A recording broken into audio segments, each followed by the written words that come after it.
The elements in the periodic table, their atoms to their reactions. From Wesleyan University, this is Chem 142 video tutorial on Chapter 18 Electrochemistry by Fitzroy Wickham.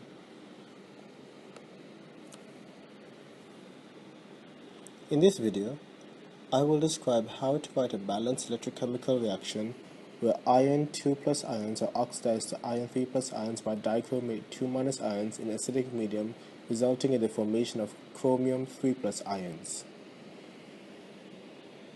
So what's happening?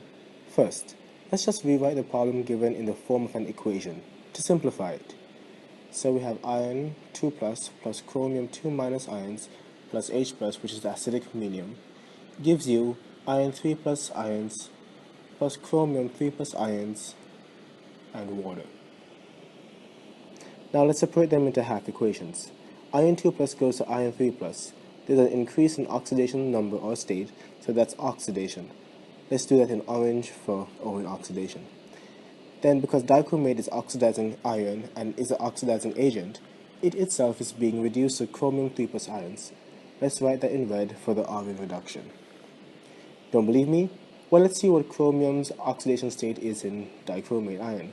The overall charge on the iron is 2 minus, and the charge on oxygen is usually 2 minus. So accounting for the 7 oxygens and 2 chromium ions and solving the equation, we find the charge on a chromium ion to be 6 plus. Chromium goes from plus 6 to plus 3, a decrease, so it is reduction. Let's rewrite this time balancing the number of chromium atoms. So we have 2 in the dichromate ion and we have 2 chromium 3 plus ions. The next step is to balance the oxygens in this half equation. We do this by adding water. We are adding 7 moles of water as there is 1 mole of oxygen per H2O molecule, and we have 7 oxygens in dichromate 2 minus iron. We then need to balance the number of hydrogen on both sides of the equation. So we add 14 moles of hydrogen ions, H plus, to the left side of the equation. Next, we have to balance the charges in the half reactions. We add electrons to the side with the highest charge. In this half equation, we are adding 1 electron to the right side to balance the charge. The reduction half equation is a bit more complicated. We're going to take the sum of the charges on both sides of the equation.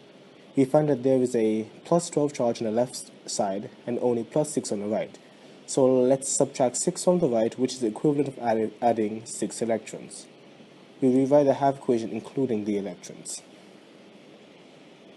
Now that we have balanced atoms and charges in both equations, the next step is to add them together. But first we need to make sure that they have the same number of electrons. The oxidation half reaction has 1 electron and the reduction half reaction has 6 electrons. Therefore, let's multiply the oxidation half equation by 6 and the reduction half equation by 1. We rewrite both equations. Now they have the same number of electrons.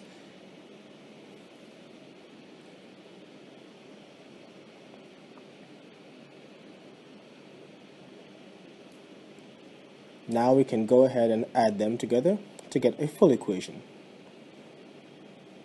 So writing out the full equation, we get 6 iron 2 plus dichromate iron 2 minus plus 14H plus 6 electrons to give you 6 iron 3 plus 2 chromium 3 plus ions plus 6 electrons plus 7 water. And look for similar things on both sides of the arrow and we cancel them out. So those are the 6 electrons that we're cancelling out.